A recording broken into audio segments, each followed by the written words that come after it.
Est-ce qu'on est bien installé? Bon.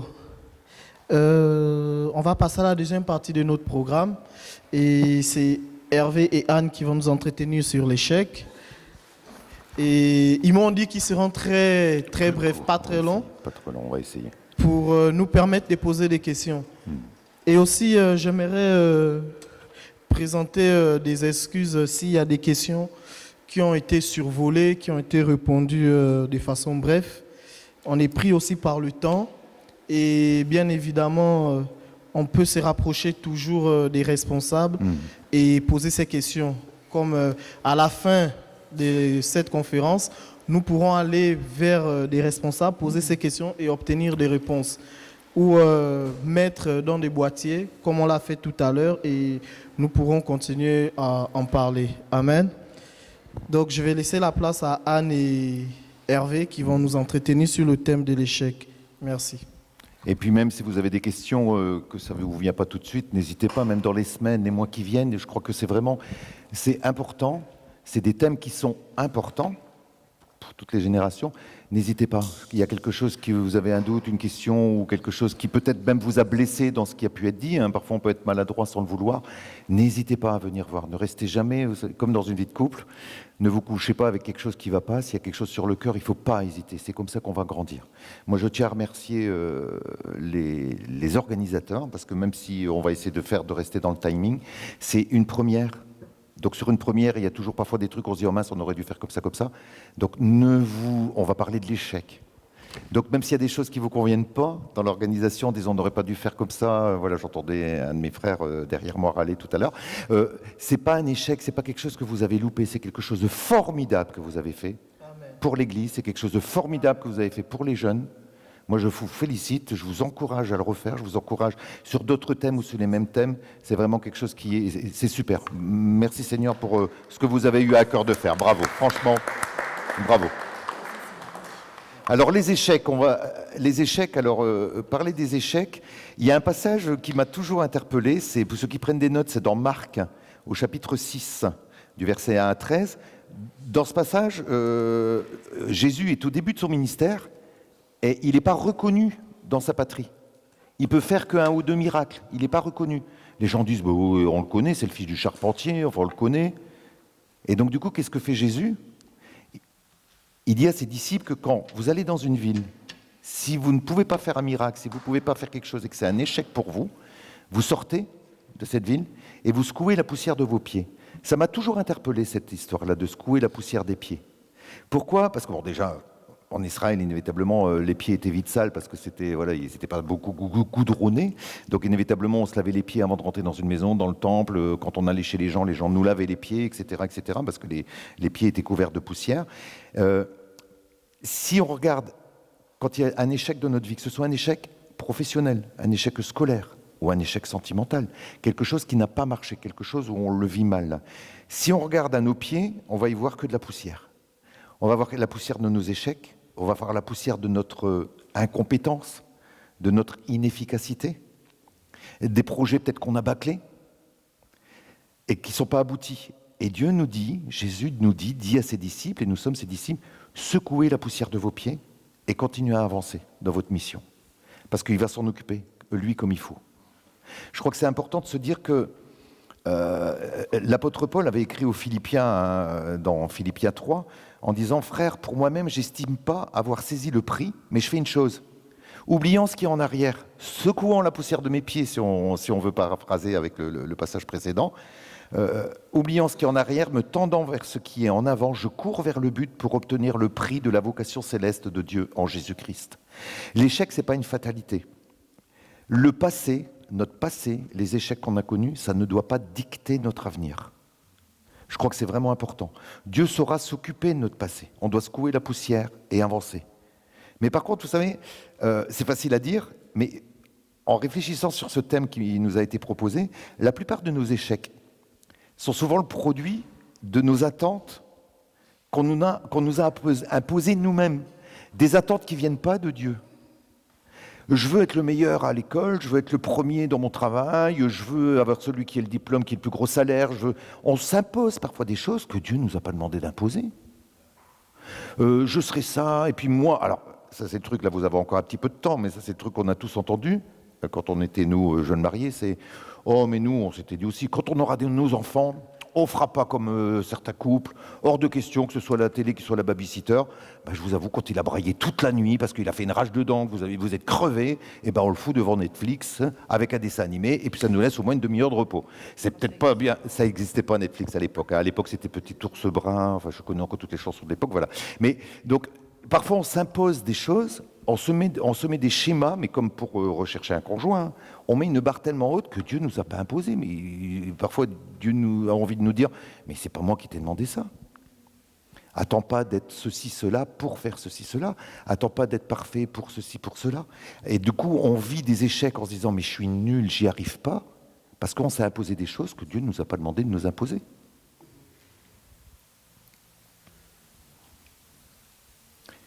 Et parfois, c'est vrai que, bon, dans nos milieux chrétiens, on a donné parfois des enseignements qui nous mettaient au défi de produire toujours plus de fruits de Dieu. Moi, j'ai connu, quand j'étais plus jeune, une église où il fallait tous les samedis à la réunion de jeunes dire à combien de personnes on avait évangélisé, qui c'est qu'on avait amené à la foi, combien on avait distribué de traités, etc.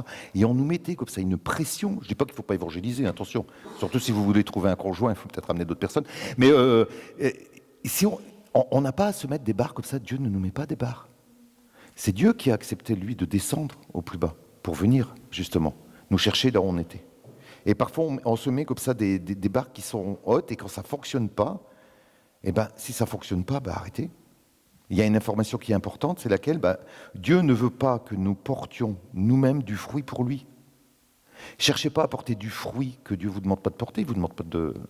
C'est lui qui fait germer les fruits. Il nous appelle à porter du fruit, mais pas des fruits qui sont issus de nos productions à nous, de nos efforts à nous.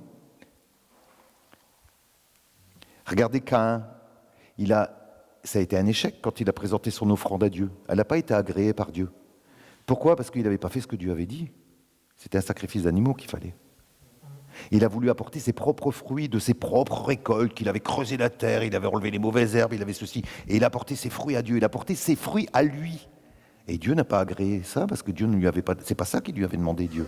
Parfois, on a des échecs dans nos vies parce qu'on se met des pressions que la société nous met, que parfois l'Église peut nous mettre inconsciemment, mais que Dieu ne nous met pas. Amen. Et je crois que ça, c'est important. Le problème de l'échec, parfois, vous savez, c'est pas l'échec lui-même, c'est la peur de l'échec. Et notamment, alors, au niveau scolaire, mais même au niveau sentimental, quand on a connu un échec, on en parlait tout à l'heure, on est un petit peu refroidi, et donc du coup, c'est pas l'échec qui est le problème, c'est la peur de l'échec. On a peur d'échouer.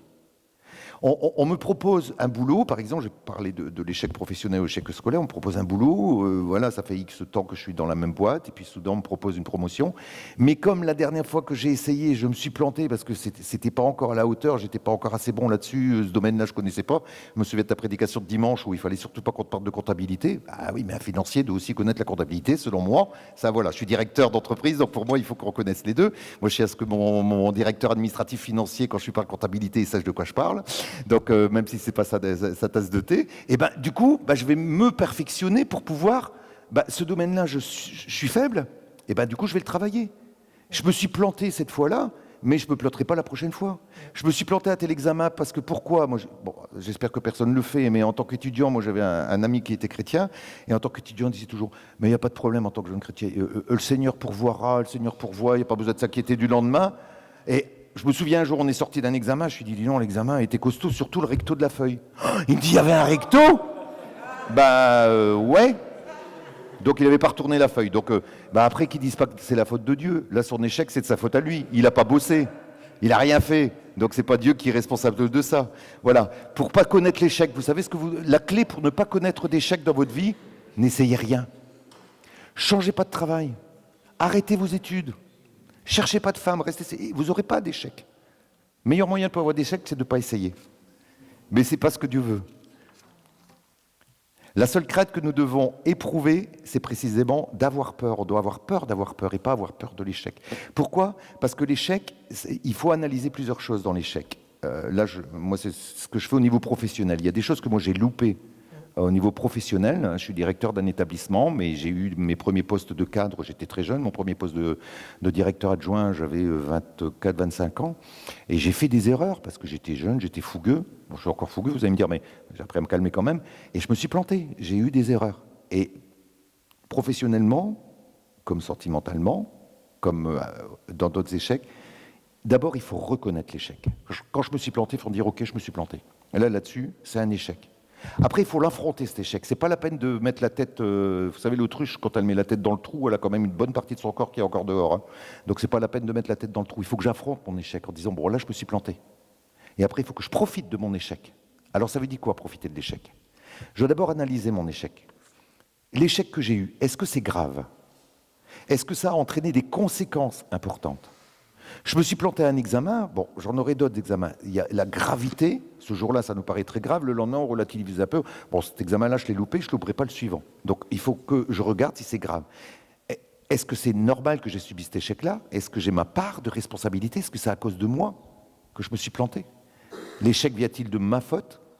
Si c'est oui, ben, dans ce cas-là, il faut se repentir et puis redémarrer. Est-ce que ça vient des autres? Est-ce que ça vient du diable qui met des bâtons dans les roues? Elle rendra témoignage là, sur ce qu'elle vit actuellement au travail. Est-ce que c'est Dieu qui a fermé une porte? Parfois, on vit des choses comme un échec, alors que pour notre bien, Dieu va fermer une porte. Moi, je dis toujours, j'entends parfois dans les prédications, et je ne suis absolument pas d'accord avec ça, il y a deux réponses de Dieu, oui ou non. Non, ce n'est pas vrai. Il y a oui, il y a non, et puis il y a attends. Attends, patiente. Je suis en contrôle. Je ne te dis pas oui, je ne te dis pas non, je te dis attends. Et je ne sais pas vous, moi généralement quand on me dit attends, c'est ce qui me paraît le plus compliqué. Je préfère qu'on me dise non. Au moins c'est non, bah ok, je vais chercher, je vais passer à autre chose. Quand on me dit attends, patiente, enracine-toi dans la parole de Dieu. Patiente. Qui est responsable? Qu'est-ce que j'ai fait de mal et qu'est-ce que je n'ai pas fait? Parce que parfois on se plante pour des choses qu'on n'a pas faites. Je prenais l'exemple de mon ami, il n'avait pas révisé. C'était pas de la faute de Dieu, c'était pas de la faute du prof et c'était pas de la faute du diable, parce qu'on met des choses parfois sur le dos du diable, où il a parfois Bordeaux. Hein. Il y a des fois, ça vient de mes propres erreurs aussi. Voilà, ça va aussi de mes propres choses. Retirer les leçons de mes échecs. Qu'est-ce que j'ai appris? Qu'est-ce que j'ai appris de cet échec-là? Qu'est-ce que j'en retire pour mon expérience? À l'avenir, qu'est-ce que je vais changer, modifier dans mon attitude, dans ma façon de voir les choses, dans ma préparation pour augmenter mes chances de résultats? Je vais à un entretien d'embauche et j'en fais 1, 2, 3, je cherche un stage, j'écris partout, personne ne me répond. Oui, mais je prends cet exemple-là, pourquoi? Parce qu'en tant que directeur, moi je reçois des lettres de motivation de gens qui cherchent du boulot tout le temps, même quand j'ai pas de poste. Parfois j'ai des postes, mais moi j'ai pas le temps. Donc quand je reçois une lettre de motivation et que sur un CV, vous savez, j'ai la photo comme ça, ben je réponds même pas. Je me dis, attends, tu cherches un boulot ou tu veux faire influenceuse? Donc je réponds pas. Quand j'ouvre une lettre de motivation et que la lettre de motivation y est marquée « Madame, Monsieur », ben écoute, tu regardes sur Internet et tu t'apercevras que le directeur du CEF s'appelle Monsieur Hez. Donc tu écris à Monsieur Hez, tu n'écris pas à Madame, Monsieur, sinon ça veut dire que c'est des lettres. Mais j'ouvre pas, je mets à la poubelle, je réponds pas, moi j'ai pas de temps à perdre. Le temps c'est de l'argent et voilà, j'ai pas le temps. Et quand tu es en plus, par exemple, la faute d'orthographe, qu'est-ce que je fais pour m'améliorer? Recevez mes expressions les plus sincères, et puis sincère, c'est écrit, je me dis, oh, c'est dans quelle langue? Parce que ça, c'est un pays que je connais pas. Enfin, et tout ça, pensez toujours que quand vous avez, si vous vivez un échec, c'est qu'est-ce que moi, où est ma responsabilité par rapport à ça? Après, effectivement, il faut qu'on se relève de nos échecs, qu'on tire les leçons, mais qu'on soit aussi conscient, parfois le diable peut nous mettre des bâtons dans les roues, ou Dieu peut permettre qu'une porte se ferme. Alors, quand on a, et Anne donnera des exemples, quand on a un échec où c'est Dieu qui a fermé une porte, on ne le voit pas tout de suite, on ne le sait pas tout de suite que c'est Dieu qui l'a permis. Et parfois on se questionne en disant, mais je suis peut-être pas un bon chrétien, j'ai peut-être mal prié, on m'a mal conseillé, etc., etc. Et parfois ça peut mettre plusieurs mois, voire parfois plusieurs années avant qu'on s'aperçoive que, oh là là, ce jour-là, heureusement que le Seigneur avait permis que la porte se ferme. Heureusement que le Seigneur avait permis que là, il y a eu un échec. Je vais prendre un exemple tout simple. Quand on a voulu partir de Dunkerque, parce on voulait partir de Dunkerque pour plein de raisons professionnelles. Je venais d'être licencié d'une boîte où j'avais investi pendant 15 ans, pour des motifs qui étaient complètement ahurissants. On avait des soucis au niveau de l'église, donc on voulait partir. Donc comme j'avais besoin d'un boulot en tant qu'homme, ça me paraissait évident, j'ai écrit un peu partout en France. On voulait changer de région, on n'avait pas d'idée précise, mais on n'est pas resté dans le Nord. Et puis j'ai été à des entretiens d'embauche du côté de Bordeaux, etc. Et il y avait des entretiens qui se passaient très bien, mais ils avaient besoin de moi tout de suite. Mais comme j'étais déjà directeur d'une autre structure, j'avais 3 mois de préavis, j'étais pas disponible tout de suite. Le boulot, il m'est passé sous le nez. On allait en vacances du côté de Villeneuve-sur-Lot, on aimait beaucoup cette région. En plus, il y a du bon vin là-bas. Enfin, bon, ça n'a rien à voir. Mais voilà. Donc moi, j'aurais bien aimé aller sur Villeneuve-sur-Lot. On avait déjà repéré, on avait visité des maisons, on avait déjà prévu de mettre des arbres pour acheter, etc. C'était le projet que moi j'avais. Je savais que Dieu nous disait quitte cette région parce qu'on était en train de se détruire dans notre vie familiale, dans notre vie de couple et dans notre vie d'église. Ça nous détruisait, il fallait qu'on parte. C'était clair. Mais Dieu n'avait pas donné plus de directives. Moi, je savais qu'il fallait chercher un boulot. Et malheureusement, donc j'ai pas été pris, j'étais déçu, je revenais, ça me coûtait de l'argent, il y avait le train, j'étais au chômage, etc. Et j'avais écrit, entre autres, sur un boulot ici sur Roanne. Et je reçois une réponse de Roanne qui me dit que je suis convoqué pour un entretien d'embauche. Je dis, bah, vraiment, où est-ce que c'est ce truc-là? Donc on a regardé Roanne, on s'est aperçu que c'était au milieu de nulle part, hein, parce que c'est au milieu de Dijon, c'est au milieu de nulle part. Donc j'ai dit à ma femme, mais qu'est-ce qu'on va faire là-bas? Et bien vous savez, on est ici depuis combien d'années maintenant? 5 ans? 11 ans? Non, mais ici dans l'église. 4 ans. 4 ans. 4 ans passés ici avec vous. Et bien il m'a fallu des années pour comprendre que ce qu'on vit actuellement dans l'église, le Seigneur a permis de fermer une porte sur Villeneuve-sur-Lot que moi je voulais. Peut-être qu'on aurait été heureux là-bas, on aurait peut-être eu une église sympa, il n'y a pas de problème. Mais vu ce qu'on vit ici, moi je voudrais être nulle part ailleurs qu'ici en ce moment. Et je sais que Dieu a conduit les choses pour qu'on soit là. Je le disais encore à Mariam un mardi, dimanche on n'est pas là parce qu'on va à un mariage. Vous ne pouvez pas vous imaginer le fait de ne pas être présent au culte avec ce qu'on vit dans les cultes actuellement, comment ça me pèse, même si voilà, c'est important pour la famille, c'est aussi un témoignage pour la famille, mais voilà. Le Seigneur peut parfois fermer des portes, et puis c'est quelques années après qu'on s'aperçoit que mais il avait le meilleur pour nous. Il avait des choses encore plus belles, encore plus grandes, qu'on n'a pas vues tout de suite. Et là on se dit, mais si le Seigneur avait permis d'ouvrir cette porte-là, j'aurais peut-être vécu des choses bénies, hein. Ça ne veut pas dire je dis pas le contraire, hein. Mais peut-être pas de la même façon que ce que je vis actuellement. Voilà. Donne quelques exemples, parce que tu avais noté quelques exemples qui étaient importants. Après, je finirai sur l'échec. Ah oui, j'en ai parlé tout à l'heure. Vous savez, une forme d'échec, c'est quand quand ce pasteur avait reçu de la part de Dieu on avait une grande église, il y avait beaucoup de jeunes, il y avait beaucoup de dangers de choses qui pouvaient dériver. Donc le pasteur s'était dit, bah, tiens, il faut que je les marie, comme ça on va être tranquille. Et donc du haut de l'estrade, à une réunion de jeunes, il a dit, voilà, le Seigneur m'a donc montré qu'à tel et à tel vous devez être ensemble, à tel vous devez être ensemble. On s'est tous regardés. C'est quoi ça? C'est pas de Dieu. Et le problème, là, on vit l'échec. Moi, j'ai vécu l'échec, ça a été terrible.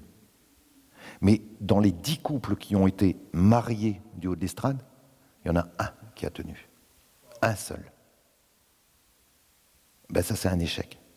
C'est un échec pour les personnes, parce qu'un échec nous fait souffrir. Un échec peut nous démonter, voire nous détruire. Et on en parlait tout à l'heure dans une des questions. Ce qui est important, c'est justement notre identité en Christ. Si je ne suis pas, moi, établi en Christ, si les échecs, je n'ai pas appris à les mettre devant Dieu, à savoir ce que le Seigneur voulait m'enseigner par rapport à ça, ça ne me fera pas grandir. Et si moi, pour nos relations amoureuses, c'est aime ta femme, t'aimes toi-même, comme ta propre chair. Mais si tu t'aimes pas toi, oubliez pas, vous savez, bon, j'ai eu un problème de cancer de la peau quand j'étais plus jeune, hein, donc c'était monstrueux. Et un pasteur m'avait dit, tu te regardes dans la glace tous les matins et tu cites ce verset qui dit « Je te loue, Seigneur, de ce que je suis une créature merveilleuse. » Et quand je me regardais dans la glace, ce que je voyais, c'était pas le cas. Alors, c'est pas la méthode Cohen non plus, hein. Mais effectivement, je te loue, Seigneur, de ce que je suis une créature merveilleuse. C'est pas tomber dans l'orgueil, mais effectivement, on a besoin que notre identité soit établie en Christ. On est beau aux yeux de Dieu. Il a donné sa vie pour nous, parce qu'on est précieux à ses yeux. On est des princes et des princesses, des rois et des reines, des fils du roi. Et je crois que c'est important, surtout quand on est jeune, parfois on cherche, là on voit bien notre fille là, qui a 19 ans, elle se cherche, qu'est-ce que je vais faire de ma vie, dans son identité, des fois, oh là je me trouve trop grosse, là je me trouve trop maigre, là j'ai des grands yeux, là j'ai... Oh là là, c'est... Ok. Bon, on est tous passés par là, hein, mais bon, voilà, c'est compliqué, mais du coup, quand en plus, si on est seul, qu'on a des difficultés financières, qu'on se mange un vent, ça fait 3 fois qu'on écrit pour avoir des stages et qu'il n'y a rien qui fonctionne, à un moment donné, ça nous bouffe, ça nous détruit presque. Et c'est là qu'en Dieu, il faut s'appuyer pour notre identité. Je crois que c'est important. Par rapport à l'identité, tout à l'heure, donc Sarah et Rémi ont parlé sur la sexualité. Avant de connaître Hervé, avant que le Seigneur me dise c'est lui, je vous expliquerai après comment, mais il y avait un garçon qui s'appelait Paolo, alors ne me demandez pas son nom, je ne sais pas. Il était sorti avec ma sœur, qu'il a laissé tomber. Il est sorti avec une amie, mais c'était un jeune homme séducteur. Et il y a une question là-dessus tout à l'heure, mais malheureusement, cette amie, qui était chrétienne, engagée, elle est tombée enceinte et elle a avorté. Et moi, ça m'a secouée, mais bon, c'était son histoire, donc voilà. Donc, ce Paolo, il voulait se consoler avec moi. Et je suis allée le voir parce que c'était un garçon sympathique. Mais il voulait qu'une chose, c'est se consoler avec moi. Donc j'ai dit non. J'ai dit, t'es pas chrétien, tu sais que moi je le suis. Donc, écoute, tu vas voir quelqu'un d'autre, mais pas moi. Donc j'ai fui. Et parfois, c'est la réponse à donner à des personnes qui n'ont pas des bonnes intentions à votre égard. Que vous soyez une fille ou un garçon. Par rapport à quand Dieu m'a... À cause de ça, j'ai prié et j'étais déjà engagée dans le service pour Dieu en tant que responsable du groupe de jeunes. Donc on avait des jeunes qui avaient entre 16 et plus vieux que moi.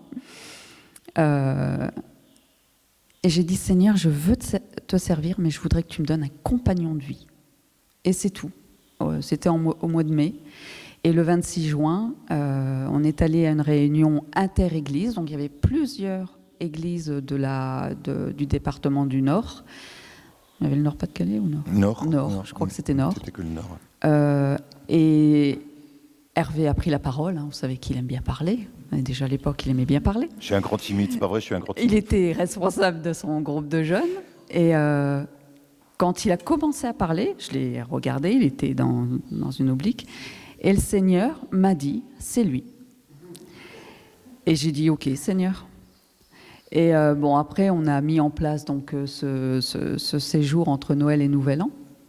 On s'est vu plusieurs fois entre les deux. Et puis moi, je suis allée garder ma nièce au mois d'octobre sur la région de Dunkerque. Ça me permettait, moi, d'apprendre à le connaître et de voir comment il était, comment il se comportait avec les filles du groupe de jeunes. Elles étaient jeunes, mais elles avaient aussi mon âge. Et puis... Très bien. Très bien, c'est les filles qui me couraient autour. Je ne lui courais pas après. Hein. Moi, j'ai jaugé. Et puis, j'ai vu comment il était. Il me raccompagnait, hein, mais bon, lui, il m'a jamais capté, hein, jamais. Jusqu'à C'était ce une séjour. fille parmi les filles du groupe de jeunes. Voilà. Point. Jusqu'à ce séjour entre Noël et Nouvel An. Et même après, quand il est venu me voir, parce qu'il voulait me parler, il n'a pas parlé. Non, j'ai pas parlé. Et moi, je suis allée quelques jours après le voir, et Dieu avait tout prévu. Et je lui ai dit, je pense qu'il faut qu'on parle. Et c'est comme ça qu'on s'est déclaré. Mais bon, ça, c'est autre chose. Mais Dieu avait tout prévu parce que quelques jours après, mon frère est mort.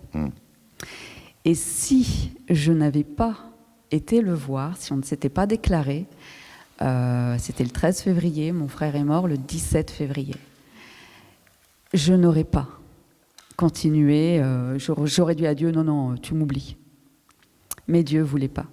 Parce que c'était difficile, le décès de mon frère, pour moi, pour mes sœurs, pour mon père, pour sa femme, sa petite fille, qui avait 2 ans et demi à l'époque. Mais j'aurais dit non à Dieu pour m'engager avec Hervé, parce que, ayant connu la mort de ma mère à 11 ans, j'aurais dit non, mais si c'est pour connaître à chaque fois l'échec de l'amour, même l'amour d'une mère, l'amour d'un frère ou l'amour d'un mari, c'est pas la même chose, je me serais pas engagée. Je serais restée à m'apitoyer certainement sur moi-même ou sur ma famille. Enfin bon, voilà, j'aurais fait autre chose. Mais tandis que là, j'étais engagée. J'avais dit oui à Dieu. J'avais dit oui à Hervé. Donc ça n'a pas été un début de couple facile. Et il y a eu des moments difficiles parce que j'ai dû faire le deuil de mon frère. Et qui a été en écho quand même au deuil de ma mère, parce qu'il fallait que je vive ce deuil. Il fallait que je vive aussi, que j'accepte aussi le deuil de mon père, qui était très lourd. C'était le seul garçon dans la famille, et même de mes sœurs. Ça n'a pas été une année facile, l'année 1994. Oui, 1900, on s'excuse. Pas 1800 non plus, parce qu'il ne faut pas exagérer. Mais Dieu était là, et Dieu m'a toujours conduit. Ce que je veux dire par rapport à l'échec scolaire, comprendre l'intelligence simple du discernement. Dieu donne quand on lui demande, que ce soit l'intelligence, le discernement du bien ou du mal, et le développement de son intellect.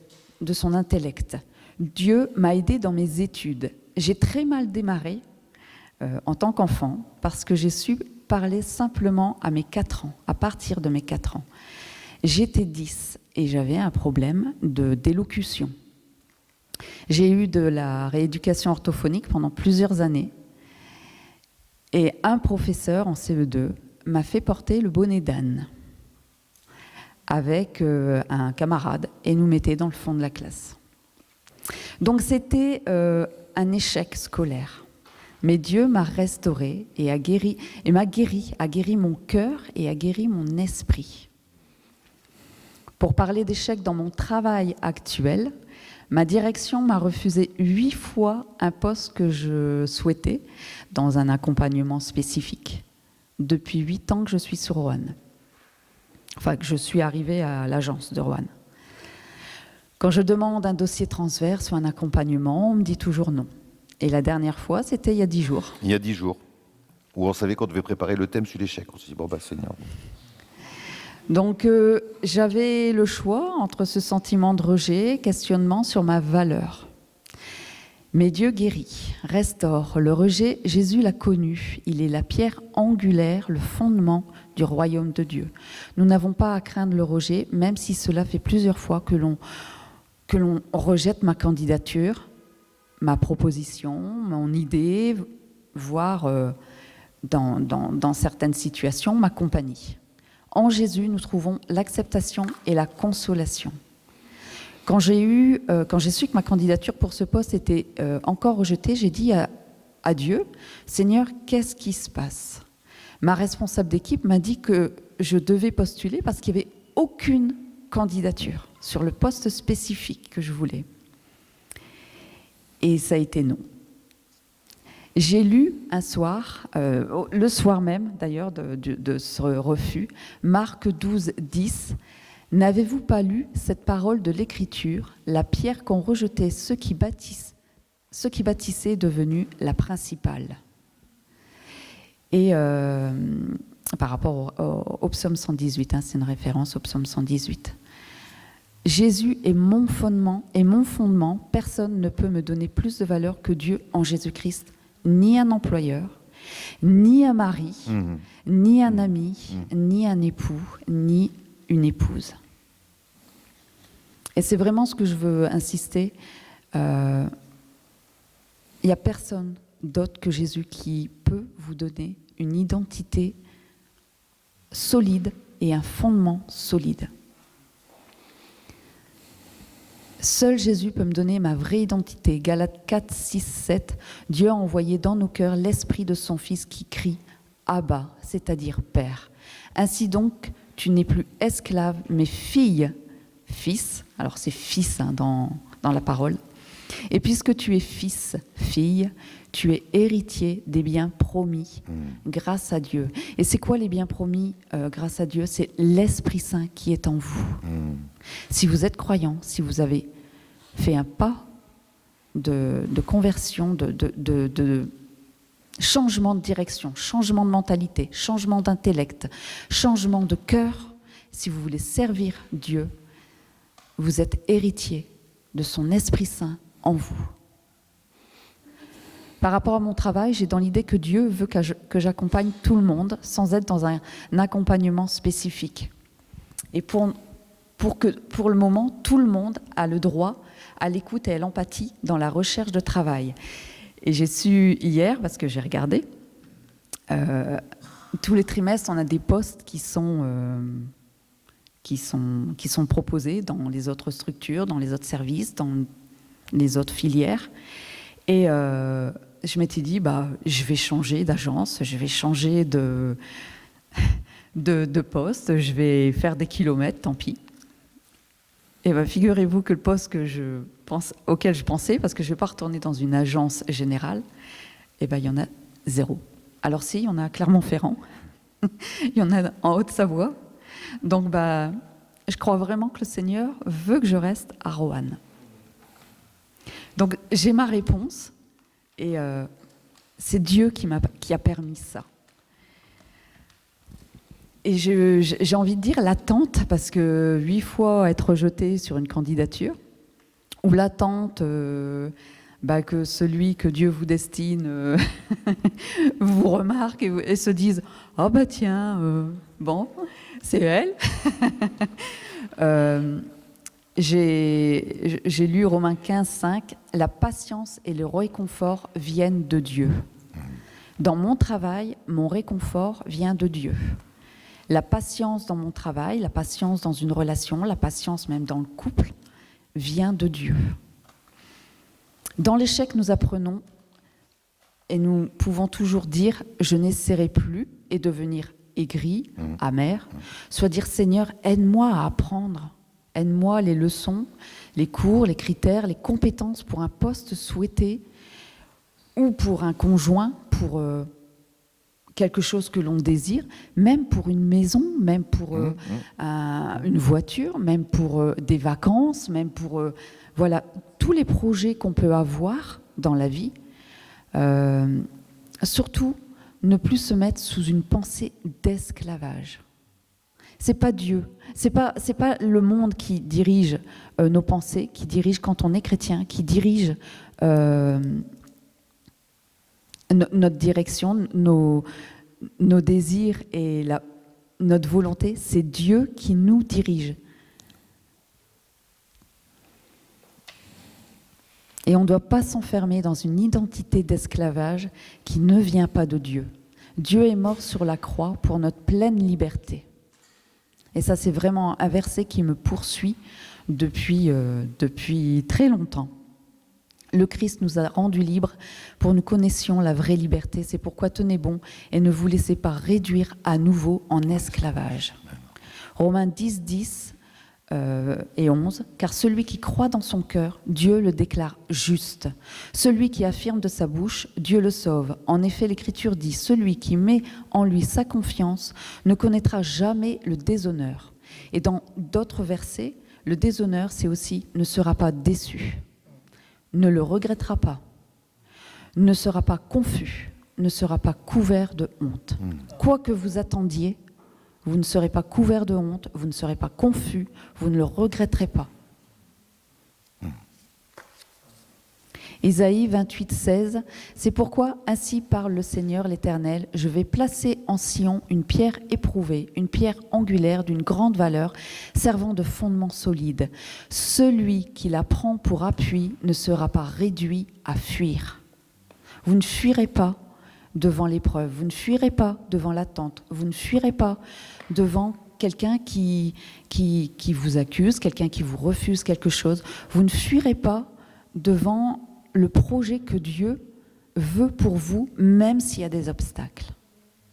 L'obstacle du décès de mon frère, 4 jours après qu'on se soit déclaré, ça aurait pu être quelque chose qui me dise non, j'arrête tout. Hervé a connu ma famille le jour à de l'enterrement de mon frère. Il a joué au piano, parce que je lui ai demandé, et sa mère a joué au violon. Mais on n'a pas fui. On est allé de l'avant et on a persévéré. Ésaïe 28, 23, 29, la sagesse infinie de Dieu. Il est vrai qu'on broie le froment pour en faire du pain, mais on ne le bat pas sans fin. On fait passer dessus la roue et le traîneau, mais les chevaux n'écrasent pas le grain sous leurs sabots. Tout cela vient de l'Éternel, le Seigneur des armées célestes. Son plan est merveilleux, sa sagesse est immense. Si le Seigneur nous fait passer par l'épreuve, par l'échec, il ne le fera pas sans fin. Le plan de Dieu pour nos vies est parfait. Amen. Rien ne peut nous écraser indéfiniment. Notre confiance doit être en Dieu. Ésaïe 30,15, il ne sert à rien de se fier à la force des hommes ou au pouvoir des armes. Ils ne pourront apporter ni secours ni salut, mais se tourner vers le Seigneur et lui faire confiance, voilà ce qui donne la paix et le calme. Votre seule force, c'est de garder votre calme et de me faire confiance. Faire confiance au Seigneur. Dans le calme et la confiance sera notre force.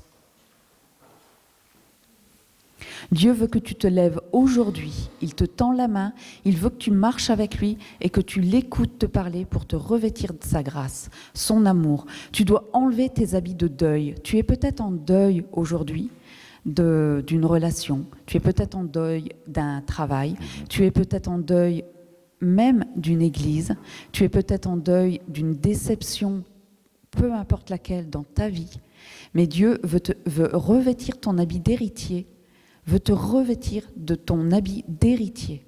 Dieu t'accompagne dans ce processus de restauration. Il m'a accompagné tout au long de ma vie. Depuis mes 13 ans où j'ai dit « Seigneur », dans ma chambre toute seule, après un culte, j'ai dit « Seigneur, je veux m'approcher de toi, je veux t'accepter comme mon Seigneur et Sauveur, mais ne m'abandonne jamais. » On le chante, il y a des chansons qui disent que Dieu ne nous abandonne pas. Et c'est vrai. Moi, j'en suis le témoin. Dieu ne m'a jamais abandonné. Malgré les difficultés, malgré les épreuves. Quand j'ai préparé ça, j'ai fait de la limonade à la maison avec un sureau. C'est un arbre. On prend les fleurs et on fait de la limonade. Et il faut le mettre au soleil. Et je l'avais filtré au bout de 3-4 jours. Et j'ai mis ma limonade au soleil. Mais après, il y a eu la nuit. Et l'ombre était là. Et je me suis rendu compte que ma limonade était à l'ombre. Donc forcément, elle n'allait pas fermenter pour avoir du gaz et devenir une limonade. Il fallait que je la mette à la lumière. Donc viens à la lumière de Dieu. Viens revêtir ton habit royal et devenir la personne que Dieu veut que tu sois. Sois son fils, sa fille, un prince, une princesse, comme Hervé a dit. Amen. Et j'ai envie de vous partager aussi le psaume que j'ai pris pour mon baptême. Bon, c'était en 1986, je suis désolée, mais il est toujours très actuel. C'est le psaume 23. Alors c'est en version courant. Il me fait revivre, il me guide sur la bonne voie, car il est fidèle à lui-même. Le verset 5, tu dresses devant moi une table, je l'ai mis sur la table, si vous le voyez le dimanche matin, tu dresses devant moi une table en face de mes adversaires, tu oins d'huile ma tête et ma coupe déborde. La direction de Dieu dans nos projets, nos souhaits, nos besoins, nos fardeaux, nos larmes, nos déceptions, nos attentes ne sont pas notre identité. Notre identité se trouve en Dieu. Amen. Au début, nous lisons « Dieu nous conduit dans de verts pâturages » et puis, au fil du temps, les problèmes arrivent. Nous en avions peut-être avant de nous convertir. Mais ils arrivent à nouveau. Les doutes, les inquiétudes, le stress, peut-être liés à notre passé ou pas. Peut-être des nouveaux. Et là, on se demande, on ne comprend pas. Mais Dieu guérit, restaure mon âme. Mais je passe quand même par la sombre vallée de l'ombre de la mort. Qu'est-ce que cette vallée? Les désirs non assouvis, un travail, un mariage, un conjoint, un enfant, une maison, une déception, une dépression, une non-réponse, une maladie. Pour moi, il y a eu beaucoup de choses. Je ne vais pas donner mon témoignage, sinon on est là encore à 22h ce soir, mais il y a eu beaucoup de choses. Il y a eu de la déception, il y a eu une dépression, il y a eu une non-réponse. Hervé vous a dit tout à l'heure qu'à l'armée, il a su qu'il était stérile. C'est ce qu'il me disait dans sa lettre aux 12 pages, que j'ai rien compris. Et parce qu'il devait me le dire. Il devait me dire que... Parce que j'ai cru dans sa lettre qu'il disait que moi, j'étais stérile. J'ai dit, mais qu'est-ce qu'il me raconte? Bon, j'avais 22 ans, enfin 21. Oui, 21. Et je ne comprenais pas. Et Dieu nous a donné des enfants comme il a voulu nous les donner. Sarah et Emmanuel sont les enfants que Dieu a voulu pour nous. Ça n'a pas été facile. J'ai dû me battre pour avoir mes enfants. Et ça a été très dur. Ça, c'est une épreuve. On en parlera peut-être un jour, si vous voulez. Mais c'était vraiment... J'ai dû me battre avec l'administration. On a dû se battre avec l'administration. Mais en tant que mère... Et je me suis même battue avec Dieu pour Emmanuel, parce que au bout de 5 ans, en France, on doit avoir un agrément pour adopter. Au bout de 5 ans, on doit renouveler cet agrément. Pour Emmanuel, ça a été assez simple. Mais la 7e année, où on devait renouveler l'agrément, j'ai dit non, Seigneur, là, ça suffit. J'ai du caractère. Et même avec Dieu, j'ai du caractère. Priez pour moi, mes frères et mes sœurs. Et j'étais un lundi à la maison, j'étais en congé, Hervé travaillait. Et j'ai dit, Seigneur, là, il faut que tu me parles pour savoir si on doit vraiment refaire le renouvellement de notre agrément, si on doit continuer cet agrément. Et j'ai prié tout le matin, j'ai lu ma Bible. J'ai arrêté, j'ai fait à manger pour Hervé. Il est reparti au travail. J'ai reprié. Et je me souviens même, j'avais pris une couverture parce que je voulais me couvrir, je voulais vraiment pas être dérangée, je voulais être avec Dieu. Donc je m'étais revêtue, j'avais pris ma Bible. J'ai dit, Seigneur, je veux une réponse. Et le Seigneur m'a simplement donné le Proverbe 27, verset 3. Si tu as le pouvoir de faire du bien à quelqu'un, alors fais-le. Amen. Et j'ai dit, ok Seigneur, on renouvelle l'agrément. 9 mois après, notre fils est arrivé. Faudrait arrêter. Je sais pas si t'en as encore. Ok, non. Dieu dit, il restaure mon âme, il guérit, il revigore, il me fait revivre, il me guide sur la bonne voie, car il est fidèle à lui-même.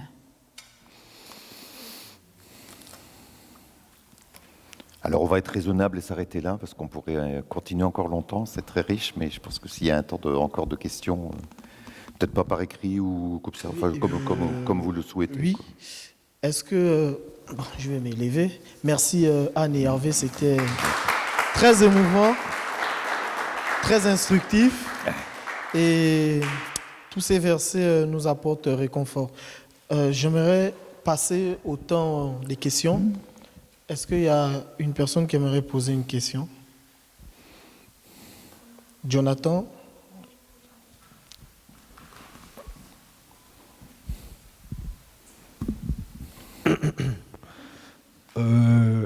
Bonsoir à tous. Ma question a 2 volets. Premièrement, c'était dans le premier temps avec eux, mais j'ai pas eu le temps de poser la question. Et la première question, la Bible dit qu'il y a un temps pour tout, dans Ecclésiaste, qu'il y a un temps pour tout. Et comment reconnaître, on va dire, sa saison de mariage, de fiançailles, sa saison de se mettre en couple avec quelqu'un? Parce qu'on sait tous que y a une saison de solitude, qu'on est seul, mais après ça, il y a un temps.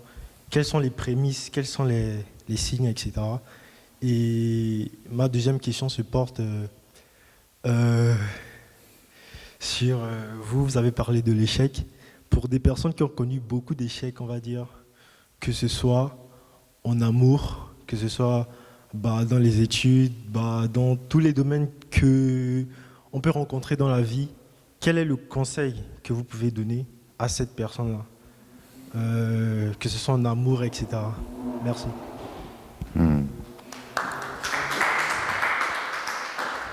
Alors, comme j'avais dit à Ephraim et à Narcy, il ne faut pas non plus hésiter si vous avez des questions qui sont très individuelles avec des choses plus précises. Non, c'est à votre disposition. Je vais répondre aux 2 questions en même temps, parce que les 2 se regroupent pour moi. Je pense qu'effectivement, la Bible dit qu'il y a un temps pour toute chose. Il y a un temps pour pleurer, il y a un temps pour rire. Il y a un temps pour se préparer, et puis il y a un temps pour passer à l'action. Je pense qu'il y a un temps où Dieu prépare nos cœurs, que ce soit pour le mariage ou pour un travail. Ce temps, c'est Dieu qui le prépare, mais Dieu nous demande notre que nous, on s'investisse dans ce temps-là. Et après, il y a des temps. Alors les temps, là par contre, je n'ai pas la réponse. Moi, le temps pour moi de me marier, ça a été à 29 ans, parce qu'il a fallu que Dieu déconstruise tout ce qu'on avait mis comme construction débile. Voilà, désolé du terme, c'est le premier terme qui vient. Dysfonctionnel qu'on m'avait mis en disant t'es stérile, tu ne dois pas imposer ça à une femme, tu as beaucoup péché, donc c'est normal, tu ne dois pas te marier, je t'ai payé ton piano, donc je ne pourrais pas payer ton mariage. En fait, tout ce qu'on avait mis pour que Dieu a dû déconstruire ces temps-là. Moi, ça a été à 29 ans. Certaines personnes, ça peut être à 19 ans. Par contre, n'oubliez pas ce qui a été dit tout à l'heure dans l'enseignement. Je pense qu'effectivement, il y a des choses qui doivent être sages. Si j'ai devant moi encore 2 ou 3 ans d'études et que j'arrive déjà pas à tenir jusqu'au 12 du mois, je vais pas aussi penser à me marier, à faire des gosses et compagnie. C'est peut-être pas le bon moment. Il y a peut-être des temps. Maintenant, attention, quelqu'un qui fait des études de médecine, généralement, il en a pour 8 ans. Minimum, voire 12 ans s'ils se spécialisent. Parfois, il y a des jeunes qui se marient en faisant des études. Mais tout ça, c'est à poser devant Dieu. C'est dans ce cas-là, est-ce que le conjoint... Moi, quand je me suis retrouvé sur une période de licenciement où j'ai préparé mon diplôme de directeur, c'est ma femme qui faisait bouillir la marmite, c'est elle qui ramenait les sous. Hein. Moi, j'étais à la maison sans un sou. Hein. Pour la petite histoire, d'ailleurs, quand on s'est connus, Anne et moi, je gérais très mal mon budget à l'époque, c'est terrible en tant que directeur, mais à l'époque, je n'étais pas directeur. J'avais 2 mois de loyer de retard, donc je risquais l'expulsion. Je ne pouvais pas le payer, je travaillais pourtant, mais je faisais un petit peu n'importe quoi avec mes sous. Et donc, c'est Anne qui m'a donné les 2 mois de loyer. Donc, comprenez pourquoi je l'ai épousée tout de suite après. Mais... Mais voilà, non, c'était pas que pour ça, mais voilà, je pense qu'il y a des temps. Et Jonathan, je crois que c'est important ce que tu dis. Est-ce qu'on peut se remettre quand on a connu rejet familial, échec scolaire, échec professionnel, échec sentimental? Oh oui, on peut s'en remettre. Ça peut prendre du temps, ça peut prendre des larmes, ça peut prendre des moments où on a envie de tout envoyer promener. On n'a plus envie de voir personne, on ne supporte plus la terre entière. Ça, on appelle ça une dépression. Et dans ces cas-là, jamais être seul. Je te le disais tout à l'heure d'ailleurs. Ne jamais rester seul. Vous savez, il y a un passage, vous commencez à me connaître, j'ai des passages de la Bible qui, moi, me marquent beaucoup.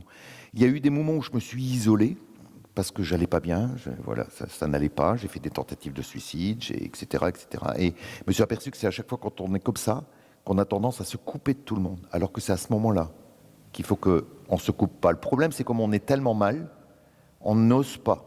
Où on ne sait plus demander d'aide.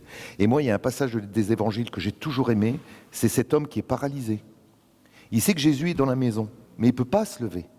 Et il a 4 copains qui viennent, qui prennent les 4 côtés des draps, ils le montent sur le toit. Hein, en Israël, les toits étaient plats avec des tuiles, donc on pouvait monter facilement. Ils démontent les tuiles, et avec des cordes, ils descendent leur ami paralytique devant Jésus. Il n'aurait jamais pu être guéri si ces 4 copains, si ces 4 potes, ils n'avaient pas pris le temps de le porter, de passer pour des débiles, hein, parce que je vous dis, si quelqu'un vient et commence à démonter les tuiles de ma maison, je pense que ça va pas durer longtemps, mais là, le propriétaire de la maison, il a dû se dire, mais ils sont en train de faire quoi? Pourquoi ils me démontent les tuiles? Ils ont pris cette initiative de descendre leur ami auprès de Jésus pour que Jésus puisse le guérir. Et je crois que, je reviens, vous avez dit, j'ai vraiment des marottes, mais je pense que ce qu'on vit actuellement dans l'Église, frères et sœurs, ou même si vous n'êtes pas encore de l'Église, accrochez-vous à l'Église. On est une église de famille. On est une église qui se soutient les uns les autres, peu importe qu'on soit des vieux chrétiens, des jeunes chrétiens, des célibataires, des mariés, des veuves, on est dans une famille. Et moi, j'aime ce qu'on vit, c'est-à-dire, quand un frère n'est pas bien, eh ben mon frère, je vais aller te porter jusqu'à ce que tu ailles mieux. Ça peut prendre peut-être 2-3 mois, ça peut peut-être prendre 2-3 ans. C'est pas mon problème, c'est le temps, ça appartient à Dieu. Mais est-ce que je suis là à ma place pour te porter tant que tu ne sais pas te porter toi-même? Et peut-être qu'un jour que c'est toi qui vas me porter quand un jour ça ira pas parce que je vais peut-être connaître quelque chose dans ma vie qui va être compliqué. Et c'est peut-être toi dans ce cas-là qui va être aidant pour moi. Et c'est toi qui vas pouvoir m'aider parce que cet échec que tu auras connu, bah, tu pourras aider d'autres qui vont dire « Oui, moi aussi je suis passé par là, ça a été compliqué, mais regarde maintenant, là j'en suis là, Dieu a ouvert d'autres portes et c'est encore plus beau que ce que je me suis pris dans la tête depuis des années. » Mais parfois, quand on est en plein dans un tas d'échecs qui sont accumulés en peu d'années, ça peut être très compliqué, je l'entends. Et dans ce cas-là, il faut pas rester isolé, il ne faut pas que nous, on lâche ceux qui sont fragiles. Dieu laisse les 99 brebis qui sont en bonne santé pour aller chercher celle qui est blessée. Et vous savez très bien que dans les troupeaux, les lions comme les loups, ils ne vont jamais attaquer le troupeau. Hein. Ils vont toujours attaquer ceux qui sont isolés, ceux qui s'éloignent un petit peu, ceux qui sont les bébés, qui sont plus faibles, ceux qui sont un peu malades. Il ne va jamais aller attaquer le troupeau au milieu. Hein. Il va toujours prendre qui sont sur les côtés. Et sur les côtés, on est trop vulnérable. Il ne faut pas qu'on reste isolé. Facile à dire, hein. À nous de vous porter. On ne vous voit pas pendant quelques semaines, il y a quelque chose qui ne va pas, on sait qu'il y a quelque chose qui ne va pas. Eh bien, on viendra vous voir. On ne va pas passer pendant un mois à se dire, bah alors, tu as des nouvelles d'un tel, tu as des nouvelles d'un tel. On va prendre notre téléphone, on va aller toquer à la porte s'il le faut. On ne va pas lâcher. Après, la personne a le droit de dire, je veux pas, hein, je veux pas. On ne peut pas forcer les gens à rentrer dans le royaume de Dieu. Hein. Mais voilà, il y a des moments où c'est, voilà, moi j'appelle ça, c'est les moments brouettes dans ma vie, vous savez, où pour que j'avance, il faut qu'on me prenne par les pieds, qu'on me pousse, parce que j'arrive pas à l'avancer tout seul. Voilà.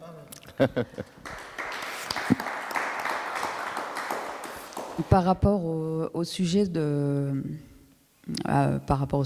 amoureux, il y a un verset qui me trotte depuis qu'on a préparé, c'est dans le Cantique des Cantiques, « Ne réveille pas l'amour avant qu'il y consent. Sachez attendre.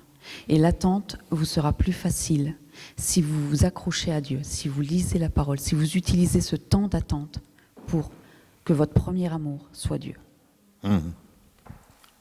Amen. Est-ce qu'il y a d'autres questions?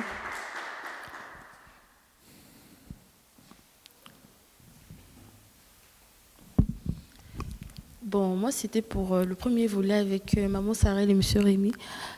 J'étais dans une relation un peu compliquée. Mais comment faire? Est-ce que ça fait de moi une personne mauvaise si j'essaie de rompre, comme je dis, vraiment de tout rompre, mais tellement que la famille de cette personne me veut? Comment faire pour que ça soit définitif, fini, quoi, parce que c'est compliqué. Un exemple simple, quand je suis arrivée ici, avant que la grande condice m'appelle, ils m'ont vu dans la rue, mais il n'y a plus rien avec leur fils, mais tellement que le comportement a été fait de mon côté en bien, ils n'arrivent pas, je ne sais pas si vous voyez un peu ce que j'essaie de dire, c'est un peu compliqué. Donc c'est ça. C'est comme il a dit, même si ta belle famille est bien, mais tu ne vas pas te marier avec la belle famille. Oui. Tu vas te marier avec la personne. Tu veux te mettre avec cette personne-là, ça ne va pas avec elle. Donc tu ne vas pas te marier avec ses parents. Donc je pense, moi, si tu n'es pas bien dans la relation, ce n'est pas à cause de ses parents que tu vas revenir dans la relation, parce que tu vivras avec lui. Tu resteras avec lui. Donc si tu ne te sens pas bien, à l'aise dans cette relation, ce ne serait pas avec les parents que ça va bien se passer, quoi.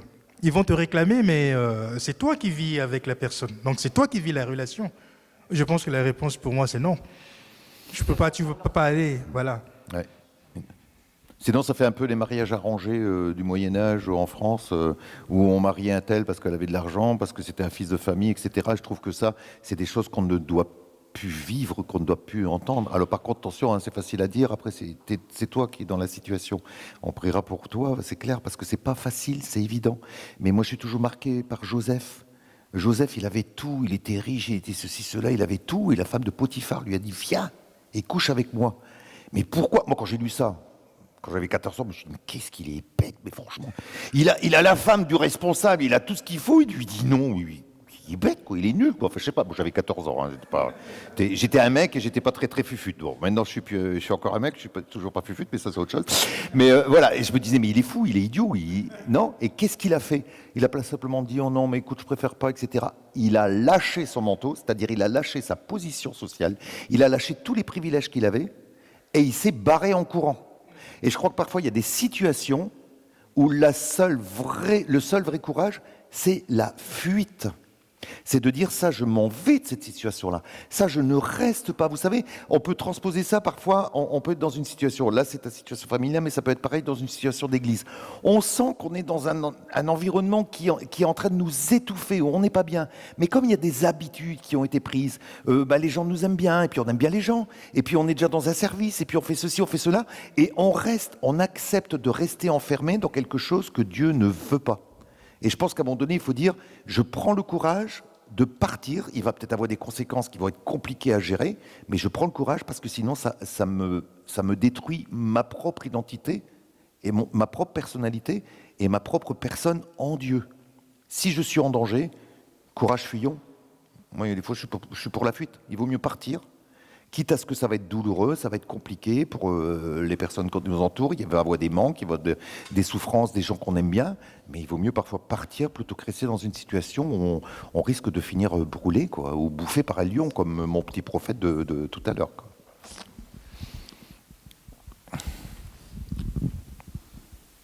Alors, moi, je voulais savoir comment reconnaître le moment où il faut arrêter. Parce que très souvent, quand on veut quelque chose, on va essayer une fois, 2 fois. Et il y a toujours cette voix en nous qui nous dit, peut-être cette fois, ce sera la bonne, cette fois, ce sera la bonne. Comment, si on est dans une période surtout où on n'entend pas clairement Dieu, où on est dans le doute, comment connaître la bonne dernière fois? Eh ben, comme disent les hommes politiques, je vous remercie de la question, on en parlera la prochaine fois. Non, c'est une question. Je pense que c'est une question. Je sais pas si quelqu'un a une réponse. Moi, j'en ai pas. J'en ai pas, parce que même nous, parfois, malgré nos années d'expérience et compagnie, il y a des fois, oui, effectivement, le ciel reste silencieux. On n'a pas de réponse. Dans ce cas-là, qu'est-ce qui est important? Ce qui est important, c'est d'avoir la paix de Dieu. De dire, Seigneur, tu ne me réponds pas, je ne sais pas ce que je dois faire. Est-ce que je dois réessayer? Est-ce que je dois laisser tomber, passer à autre chose? Moi, je me dis, tant qu'on n'a pas essayé plusieurs fois, il faut pas lâcher, parce que parfois, il faut aller... vous savez, dans ce passage de la Bible où le prophète dit à un roi, je n'ai pas toujours les références, ça c'est le début d'Alzheimer, ça parfois, mais où il dit, tape le sol, prends les flèches et tape le sol. Et il tape 3 fois. Il dit, pourquoi tu as tapé que 3 fois? Ben, tu vas battre tes ennemis que 3 fois. Pourquoi tu n'as pas tapé plus? Alors, je exagère, quoi, 3 fois, 4 fois, 5 fois. Donc il y a des fois, je pense qu'il faut assister, et il y a des fois, il faut passer à autre chose. Mais honnêtement, je n'ai pas la réponse. Même nous, le dernier exemple en date, quand j'ai perdu mon travail en 2020, quand j'ai perdu le travail que j'ai actuellement, j'avais fait un remplacement pendant 9 mois, pendant l'année Covid, le directeur avait été agressé, l'autre directeur avait le Covid, etc. Enfin, après, j'ai fait un remplacement sur les 2 structures de centres éducatifs fermés pour mineurs délinquants. Et au bout des 9 mois, le directeur est revenu, et puis ça s'est pas bien passé avec lui. De toute façon, j'aurais pas pu travailler avec lui. C'était quelqu'un, dès qu'il m'a vu, il m'a dit, oui, j'ai vu ton CV, t'es plus diplômé que moi, tu veux prendre ma place? Non, pas du tout. Enfin bref, ça s'est mal passé. Bilan à l'entretien, comme j'étais en remplacement, j'ai dû postuler sur le CDI. Quand j'ai postulé, au bout de 8 mois où j'avais fait le boulot, sur les 2 CEF, j'ai été jeté. On m'a pas gardé. C'était début décembre. Au moment des fêtes, je me retrouvais au chômage. Et en tant que cadre, c'est 47% du salaire précédent. C'est sûr qu'on a eu une claque. On a manqué de rien pendant les 6 mois où je n'ai pas eu de travail. On a manqué de rien. Nos ressources n'ont pas baissé. On a eu des ressources qu'on n'attendait pas. On a des dépenses qui n'ont pas eu lieu. Enfin bref, on a manqué de rien. Comme quoi Dieu est un Dieu de grâce. Et mon épouse, qui est certainement beaucoup plus spirituelle que moi. Moi, je cherchais du boulot, vous savez. Alors moi, je suis très... j'étais inscrit sur tous les sites qu'il fallait, cadre, machin, bidule. Je regardais tous les matins, je prenais, etc. Je faisais des lettres de motivation, des CV, des ceci, cela. Enfin bref. Et ma femme descend au bout de 2-3 mois. C'était en février, donc 2 mois après, elle me dit, j'ai prié, le Seigneur, il m'a montré que le diable t'a volé ton travail. Au nom de Jésus, tu dois réclamer ton travail.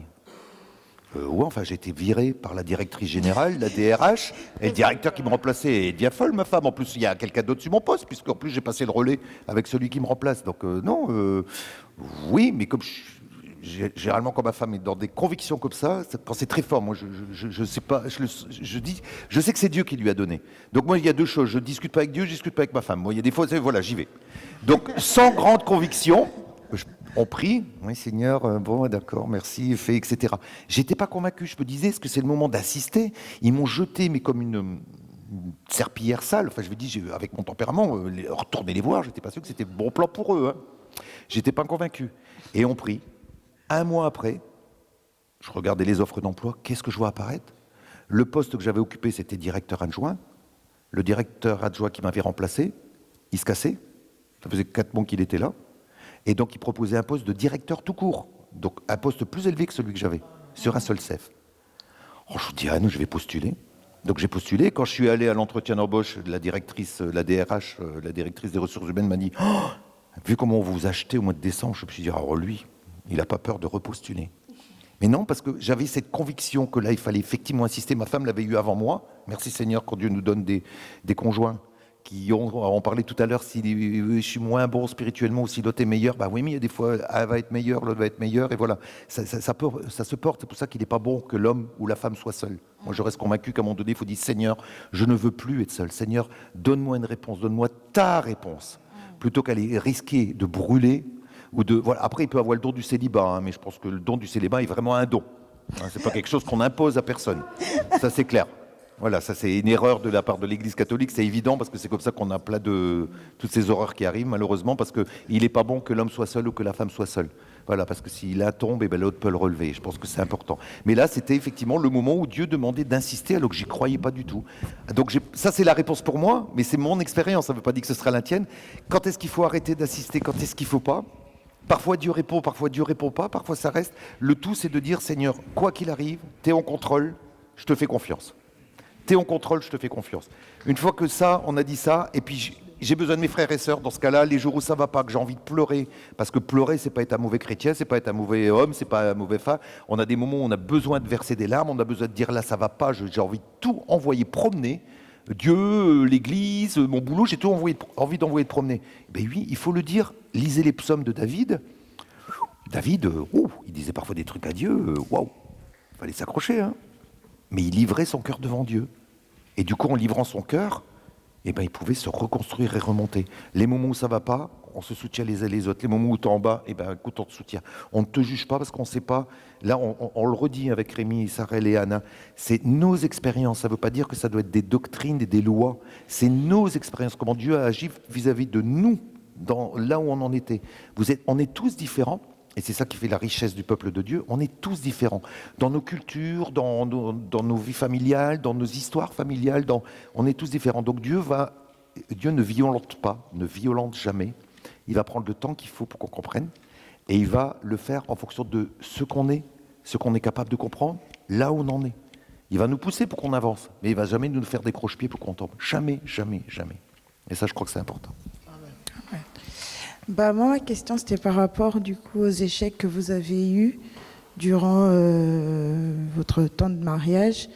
Est-ce que pendant le temps d'attente, parce que d'après vos témoignages, à chaque fois que vous avez eu des échecs, la meilleure solution, c'était la prière. Et pendant ce temps, après avoir prié, est-ce que vous avez mis en pratique, par exemple, des actions habituelles pour rester fort ou pour rester vraiment... dans l'attente, est-ce qu'il y a eu des pratiques, des habitudes qui se sont mises en place ? Ouais. Alors pareil, il ne faut pas tomber dans des gris-gris et dans des gourous, dans des styles, si on ne prie pas 3 fois par jour pour le même problème. J'ai entendu, moi je me méfie toujours des vidéos, même dites chrétiennes et compagnie. On a entendu une vidéo tout à l'heure, moi, qui m'a fait bondir, où le pasteur là, qui prêchait, je ne sais même plus sur quel site, de toute façon je ne veux pas le retenir, je ne veux pas le retenir pour ne pas me polluer l'esprit, il disait, mais si vous avez prié, par exemple, pour avoir un enfant, et que en fait, Dieu ne va pas vous répondre parce que c'est trop égoïste. Donc il faut que vous priez pour toutes les femmes qui n'ont pas d'enfants de la terre. Mais qu'est-ce que c'est que cette doctrine ? N'importe quoi. C'est n'importe quoi. Donc oui, effectivement, quand il y a des échecs ou des moments d'attente où Dieu n'a pas répondu oui, n'a pas répondu non, mais il a dit patiente et attends, bien sûr qu'il y a des choses à mettre en place. Par contre, après, il ne faut pas tomber dans des... tant que Dieu ne m'a pas répondu, il faut que je prie 7 fois par jour, il faut que je dise 4 chapitres de l'Ancien Testament et 2 chapitres du Nouveau. Tous les schémas qu'on peut mettre. C'est des choses que Dieu ne demande pas. Ce qu'il demande, c'est ton cœur.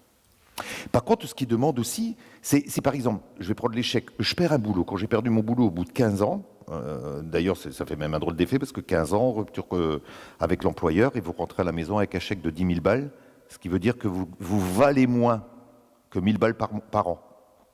Donc, je vous avoue que moi, avec mon tempérament, les 15 ans, j'ai eu du mal à les digérer. Enfin bref. Et là aussi, le Seigneur avait permis les choses, parce que quand je suis rentré, j'ai dit, regarde, ça y est, je suis licencié, au bout de 15 ans, ils m'ont trouvé tous les prétextes, donc je leur ai dit que j'allais attaquer au prud'homme, moi j'étais dans mon droit. Donc ils m'ont donné un petit chèque pour que je me taise. Et puis Anna me dit, écoute, c'est une réponse à la prière, elle a pris mon chèque, elle a été à la banque, elle a pris un billet d'avion et elle a été chercher notre fille. Donc j'ai perdu mon boulot pour qu'on puisse avoir l'argent pour aller chercher Sarah.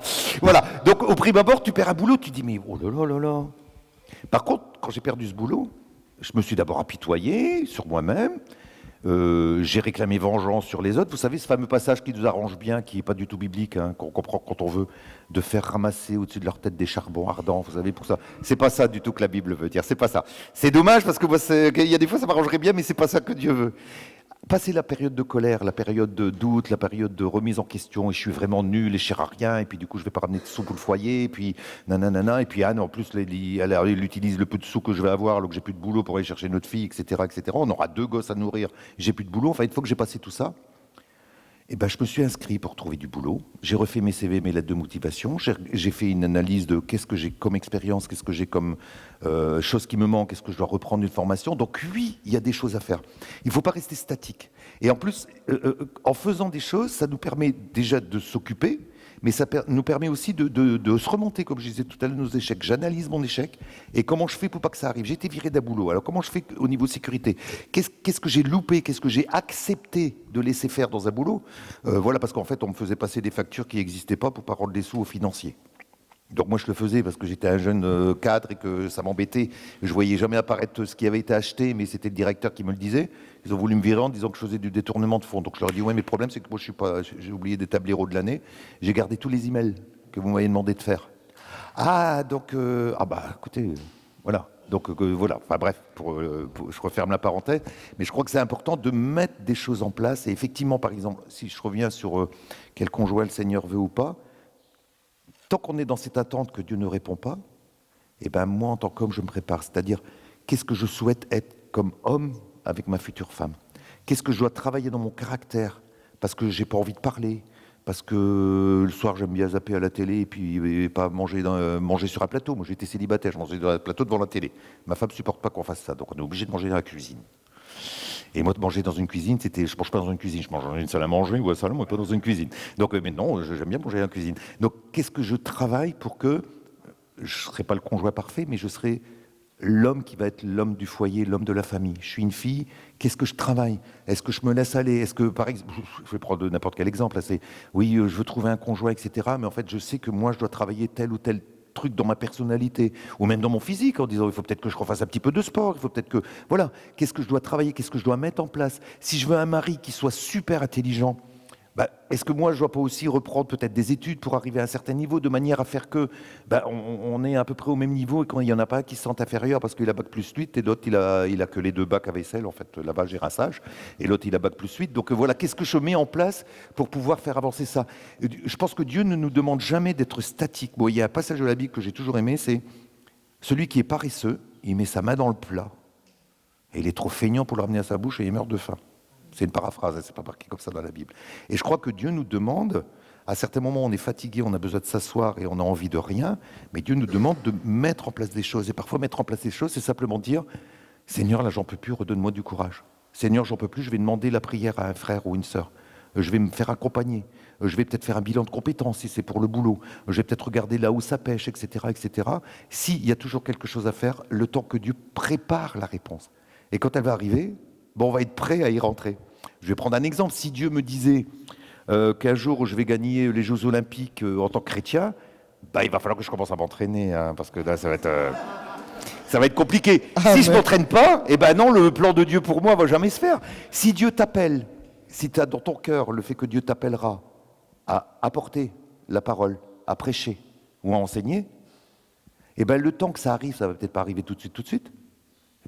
Apprends ta Bible. Apprends les textes grecs et hébreux, ça aide parfois un petit peu. Bon, après, on n'est pas là pour savoir parler grec et hébreu, mais analyse les choses, prépare-toi. Être un orateur, ça ne s'improvise pas, il faut s'entraîner devant sa glace, il faut essayer de se dire si j'ai 25 minutes, je dois faire 25 minutes. Enfin, il y a un tas de choses que je peux préparer avant que le moment arrive. Si Dieu te dit un jour tu auras ta propre église, etc., ok, moi j'ai pas de problème là-dessus, même si je suis toujours très vigilant.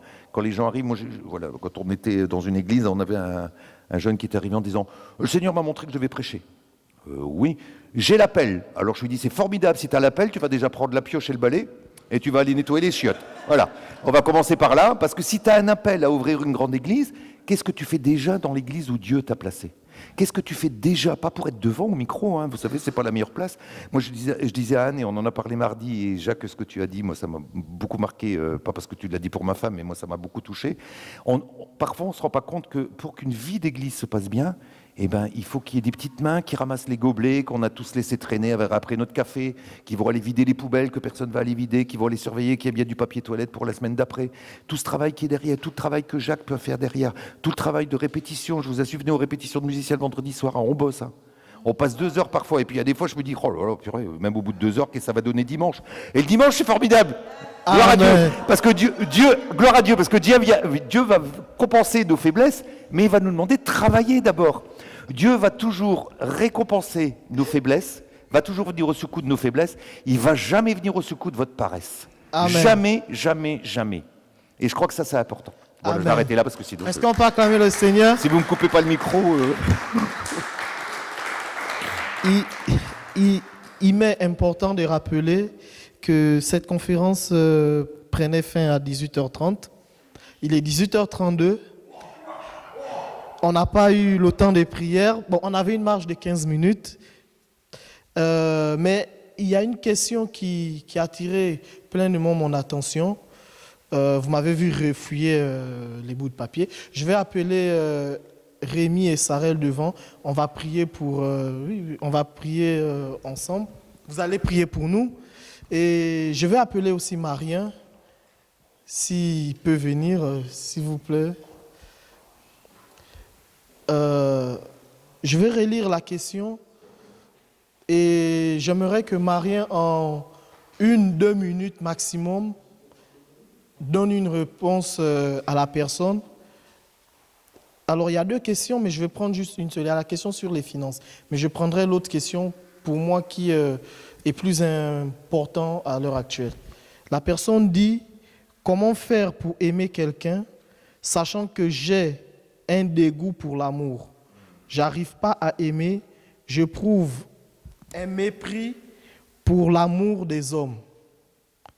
Elle dit, c'est suite à ce que j'ai pu avoir avec mes parents. Donc, c'est suite ce qui s'est passé au sein de la famille de la personne. Donc, en 1 minute, 1-2 minutes, si on peut avoir une réponse.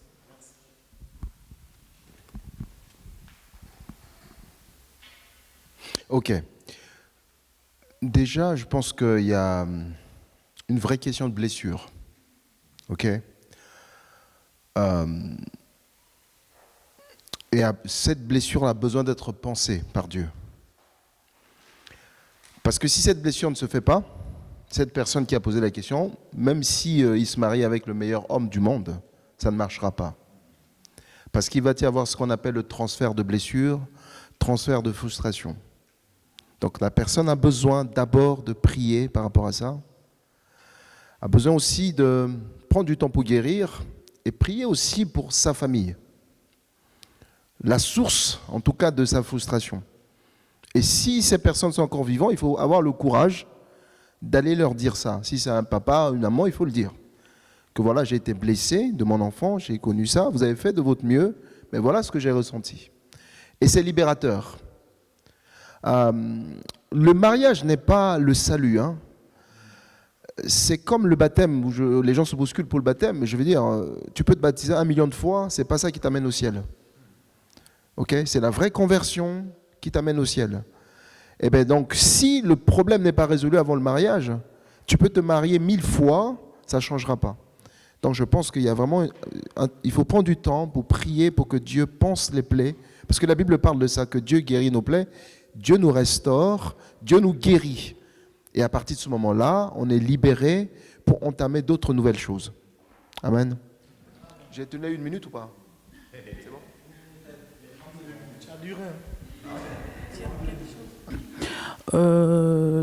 La blessure, c'est pas facile à guérir.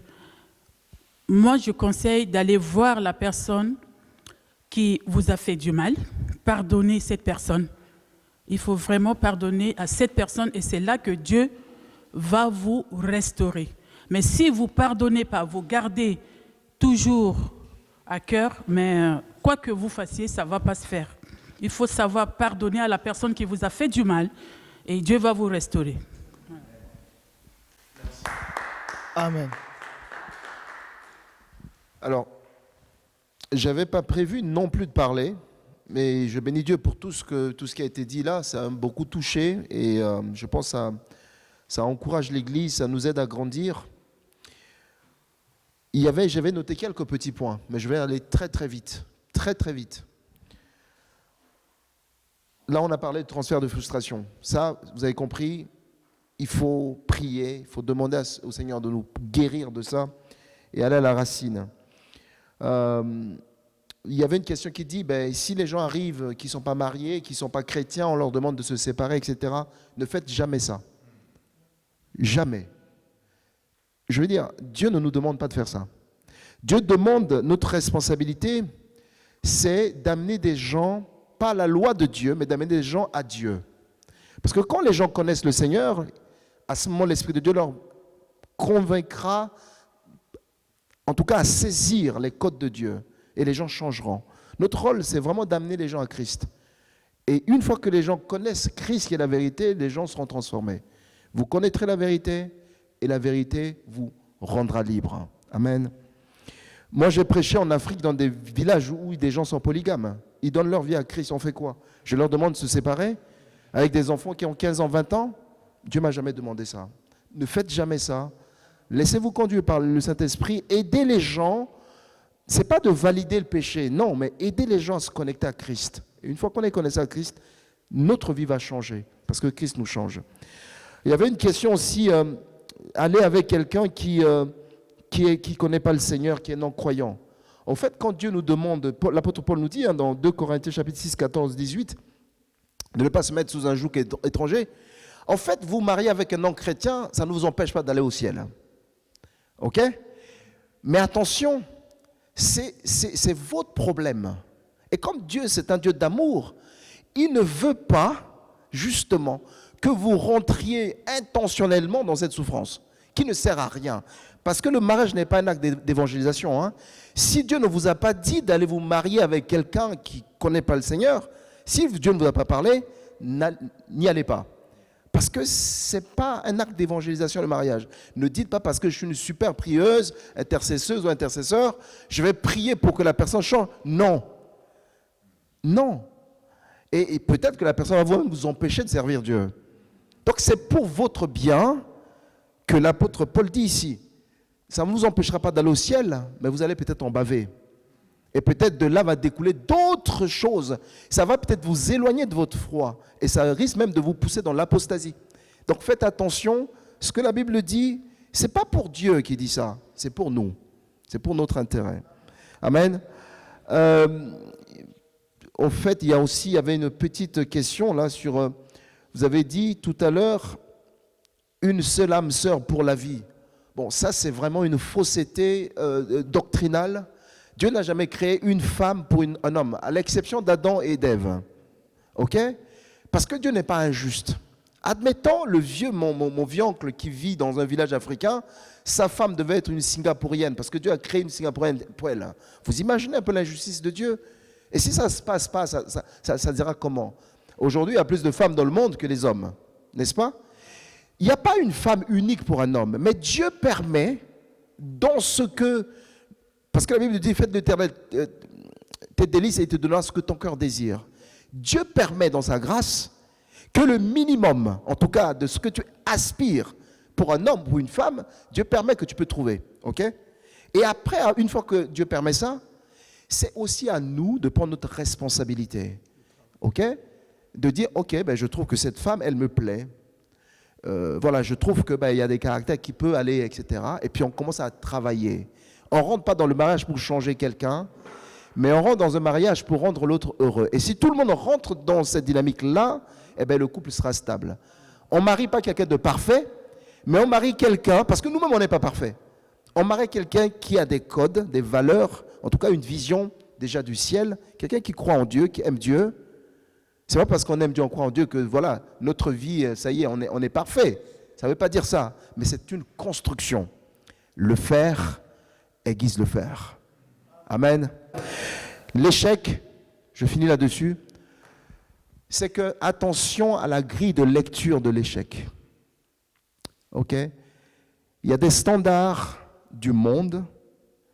Si on prend l'exemple de Jésus, il avait 12 disciples. Okay? Si on lit, on a la lecture de l'échec, en fait, Jésus a échoué complètement sur les 12. Il n'y a aucun qui tenait la route. Aucun. Ils l'ont abandonné, ils l'ont renié, etc., etc. Au vu du monde, du management, Jésus avait échoué dans ce management. Mais le ciel n'a pas validé l'échec du monde. L'échec a vu que Jésus avait vraiment apporté dans la vie de ces personnes une qualité qui les a poussés vers la réussite. On a eu des apôtres de feu, des apôtres puissants, parce que le standard du ciel sur toi, sur moi, ce n'est pas le standard que tu as sur toi, ni le monde sur toi. Amen. Alors, moi, je ne vais pas garder le micro. Je vais vous remettre le micro. Je vais vous demander, en tant que père, mère, conducteur dans la foi, de nous bénir, nous, vos fils et filles, pour que nous puissions évoluer dans la vie avec ces valeurs. On peut enseigner la parole, mais je crois qu'on a aussi besoin des prières, d'être soutenu dans la prière. Et un jour, moi, mon père m'a dit, on se marie pour accomplir une destinée quand on est chrétien, pour accomplir une mission avec Dieu. On ne se marie pas parce qu'on veut avoir des rapports sexuels, mais on se marie pour un but, et que Dieu nous donne à nous la capacité de marcher avec lui, de bâtir le but pour lequel il nous a envoyés, mais aussi que nous soyons des jeunes responsables. Que lorsqu'on cherche, je disais la dernière fois quand on organisait un événement, que si on doit trouver des jeunes responsables chrétiens à Rouen, qu'on les trouve à New Life. Et je crois tellement en moi, mais je crois aussi en mes frères et sœurs qui sont ici. Et je prie, j'aimerais que vous puissiez prier pour nous, pour que nous soyons véritablement ces jeunes responsables. Amen.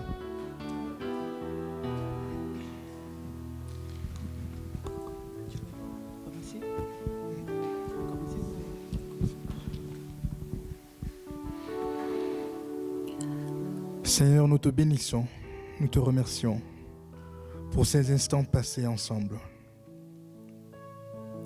Oui, Seigneur, ce moment était riche en enseignements. Et nous voudrions remettre entre tes mains ces jeunes ici présents dans cette salle. Oui, Seigneur, ils veulent marcher avec toi. Ils veulent accomplir une destinée avec toi. Ils se posent les questions que tous les jeunes du monde se posent. Éternel Dieu, c'est toi la solution. Seigneur, ouvre des voies pour les fréquentations, pour le mariage, pour la vie de tous les jours. Nous les remettons entre tes mains afin que tu puisses les aider, afin que tu puisses les éclairer, afin que tu puisses les conduire, qu'ils soient un exemple dans leur environnement. Bénis ces jeunes, bénis leurs projets, bénis leurs études, bénis ce qui est caché aux yeux des hommes. Que ton nom soit loué à jamais. Amen.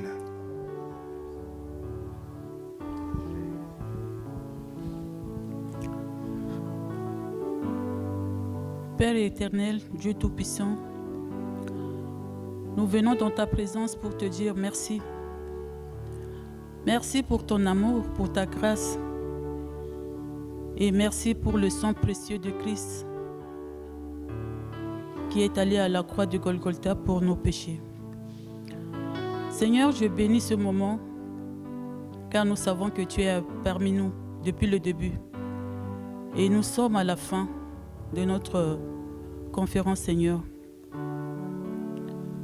Tous ces jeunes qui sont venus là, Seigneur, pour écouter ta parole, pour apprendre à te connaître, Seigneur. Ils sont en train de te chercher. Et eux-mêmes, ils se cherchent aussi, Seigneur. Montre-les le chemin que tu as prévu pour eux. Sois leur guidance, Seigneur. Sois leur maître, Seigneur. Avance pas à pas avec eux, Seigneur. N'est-ce pas que tu as promis à ces jeunes que tu as un bon projet, que tu as forgé sur eux, projet de paix et non de malheur, afin de leur donner un avenir et de l'espérance. Oui, Seigneur, nous voulons ta grâce sur chacun de ces jeunes, Seigneur. Oui, Seigneur, que ta main puissante pose sur eux. Oui, Seigneur, ouvre des opportunités, Seigneur, pour ces jeunes. Oui, Seigneur, montre-les le chemin qu'ils doivent suivre. Et merci, Seigneur, parce que tu nous as choisis comme un exemple. Nous ne sommes pas parfaits, mais par ta grâce, Seigneur, nous sommes là pour leur montrer le chemin. Parce que tu nous as dit de montrer aux enfants le chemin qu'ils doivent suivre. Même quand ils sont vieux, ils ne s'en détourneront pas, Seigneur. Alors, Père, je les remets entre tes mains d'amour afin que tu puisses les bénir. Bénis, Seigneur, ceux qui sont prêts pour aller de l'avant. Ouvre les portes, Seigneur. Sois leur guidance, soit partout dans leur vie. Et ceux, Seigneur, qui sont blessés, qui ont des chagrins, qui ont des blessures et qui ne guérissent pas, tu es le seul qui peut tout restaurer, Seigneur. Alors, Père, restaure tes enfants et avance avec eux. Merci à toi pour ce moment précieux. Merci à toi pour tout ce que tu as fait et tu continues à faire pour ton Église, pour tes enfants. Nous prions cela dans le beau et précieux nom de ton Fils Jésus. Amen.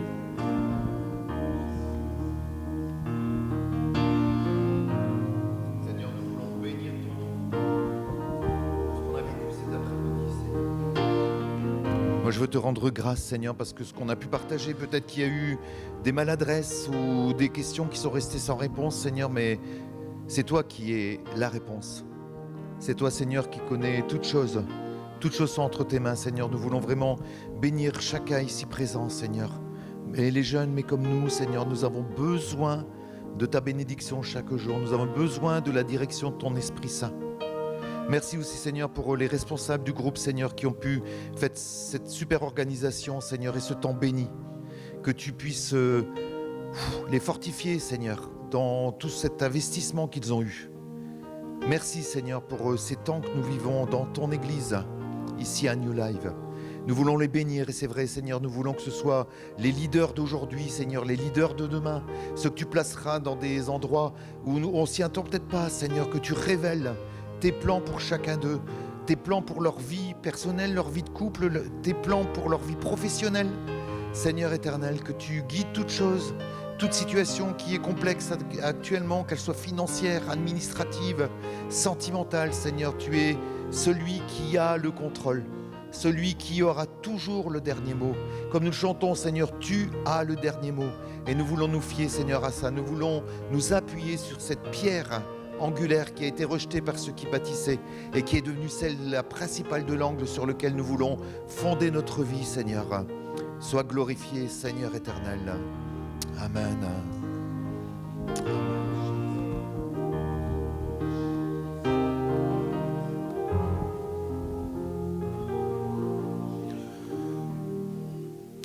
Le Seigneur veut toucher deux personnes en particulier ici. Une personne qui souffre beaucoup d'un échec qu'il a connu, je pense quand il avait peut-être 14 ans.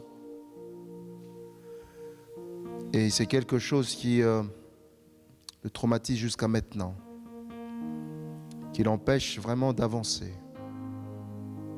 Et à chaque fois, cette personne reçoit comme des coups de flash qui reviennent.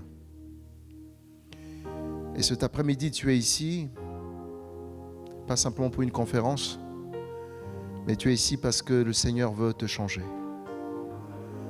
Tu es ici parce que le Seigneur veut vraiment te restaurer. Le Seigneur dit, même si Une mère abandonne ses enfants, moi l'Éternel, je ne vous abandonnerai jamais. Je vous recueillerai. Et le Seigneur te dit à toi qu'il va effacer ces souvenirs-là, qu'il va te changer et que ces flashs ne reviendront plus jamais et que tu dois avancer maintenant. Il y a une personne aussi qui est là qui a connu une relation et que cette relation a mal tourné. C'est une relation où même la famille avait essayé de s'investir là-dedans et que ça n'a pas fonctionné. Et du coup, tu n'as pas pardonné à la cause de cette relation-là. Et ça te bloque et ça t'énerve, ça te frustre. Et parfois, tu n'as même pas envie d'entendre parler du prénom de la personne. Mais cet après-midi, le Seigneur veut te dire clairement que lui n'est pas d'accord pour cette relation aussi. Donc c'était une bonne chose pour toi que ça s'arrête. Parce qu'il a quelque chose de meilleur pour toi. Et il veut te dire clairement qu'il est temps maintenant que tu tournes la page. Qu'il est temps maintenant que tu libères ton cœur pour recevoir de ce que le Seigneur a pour toi. Et que le Seigneur veut vraiment te relever. Le Seigneur veut vraiment te combler. Et comme si tu avais les mains refermées contre toi-même. Et le Seigneur dit, non, maintenant, libère ta main et tends ta main. Parce que je vais déposer dans ta main ce que j'ai prévu pour toi. Alléluia. Seigneur, je veux te prier pour tous mes amis ici. Tous mes jeunes frères, mes jeunes sœurs qui sont là, Seigneur. Merci pour leur cœur. Merci pour ce moment, Seigneur, que tu as toi-même organisé. Et je veux vraiment te bénir pour chacune de leurs vies, Seigneur. Ce n'est pas simplement des thèmes slogans, Seigneur. Parce qu'on est jeunes, on fait des thèmes autour de la jeunesse pour nous faire du bien. Pour dire, ok, on a fait des thèmes comme ça. Mais Seigneur, c'est vraiment un moment où tu voulais apporter à chacun ici, cet après-midi. Je prie, Seigneur, que tu les bénisses, que tu les remplisses, Seigneur, que tu les guides. Seigneur, pour des personnes qui ont connu des temps d'échec, Seigneur, je prie maintenant que tu viennes, Seigneur, changer leur regard. Seigneur, sur ces échecs-là, afin qu'ils avancent avec toi. Parce que tu dis dans ta parole, à chaque jour suffit sa peine. Donne à chacun, Seigneur, de mes jeunes frères ici, de mes jeunes sœurs, Seigneur, leur pain quotidien, le pain dont ils ont besoin. Et je veux vraiment te remercier, Seigneur, et te bénir aussi pour Hervé, pour Rémi, pour Anne, pour Sarel. Seigneur, que tu as utilisé puissamment cet après-midi. Seigneur, que ta bénédiction se repose aussi sur eux. Afin que, Seigneur, ce qu'ils ont donné, qu'ils puissent aussi recevoir au centuple. Seigneur, pour leur propre vie, pour leur vie de famille, pour leur vie de couple. Merci, Seigneur, pour ton Église et merci pour chacun ici ce soir. Que ton nom soit béni. Au nom de Jésus. Amen.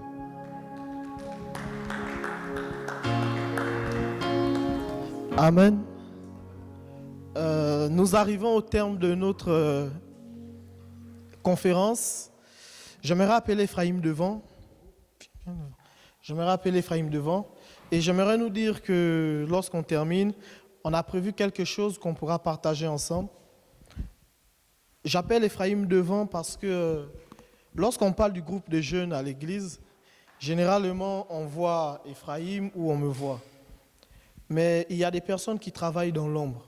Je crois que Ephraim et moi, il ne va pas me contredire là-dessus, on aurait pu commettre des erreurs si ces personnes aussi n'étaient pas là. Ces personnes nous ont beaucoup apporté en conseil et tout le reste. Je ne parle pas des responsables de l'église. Je parle des jeunes qui sont aussi au sein du groupe de jeunes. Et je voudrais dire ici que le groupe de jeunes, ce n'est pas juste Ephraim et moi. Le groupe de jeunes, c'est plusieurs personnes. Ce sont ces personnes qui sont ici présentes. Et j'aimerais que l'on acclame le Seigneur pour Candice, Ariel, Yvonne Laure, Andy, Nercia, Ennis, et Arnold qui est toujours présent dans nos événements. Au-delà de l'aspect église, de façon personnelle, Arnold c'est mon beau-frère. Mais quand on marche ensemble, je marche avec lui en tant que petit frère et lui grand frère. Et on a toujours eu cette relation, lui et moi. Et Arnold m'a présenté une merveilleuse personne aussi.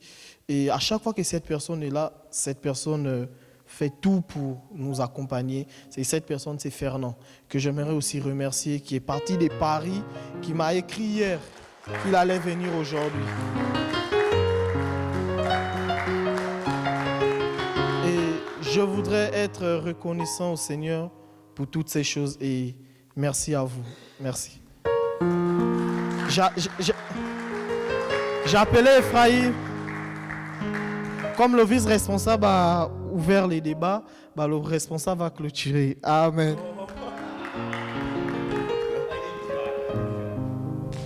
Écoutez, merci beaucoup à Hervé, Anne, Sarel et Rémi. Merci à Marien aussi qui avait des imprévus mais qui est quand même là. Merci à la maman qui est venue. Merci à vous tous d'avoir participé. Merci à Jacques. Merci à Saturnin. Merci à tous les jeunes. Et voilà, j'avais vraiment que ça à dire, quoi. Merci beaucoup.